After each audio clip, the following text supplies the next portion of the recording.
నాకు పెద్ద నమ్మకారం అయిపోయిందండి బాబు. నన్ను నేను చూడలేనమ్మో అనుకున్నానండి నేను. నేనే వద్దాం అనుకున్నా, కానీ వస్తే మీకు మీ ఇంటికి వస్తే ఇలా కూర్చోలేము కదా. యాక్చువల్ వద్దాం అనుకున్నా ఈరోజు, కానీ నేను వస్తే మొత్తం గోల అయిపోద్ది, మీకు ఇల్లు మళ్ళీ ఇబ్బంది అయిపోద్ది అని చెప్పి సరే మామగారిని పిలుచుకున్నాం. సార్ మీకోసం ఇది చెక్ ఒకటి ఇస్తున్నా, ఇది మీరు బ్యాంకులో వేసుకోండి 50,000 రూపాయలు.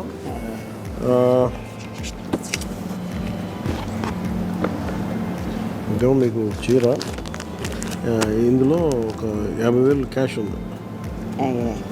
మీరు 20,000 ఇల్లు కట్టాలని ఏదైనా కట్టాలని అవసరం చేసి పెడతాను ఇంకా మీకు. ఇందులో పెట్టానా ఈ రెండు?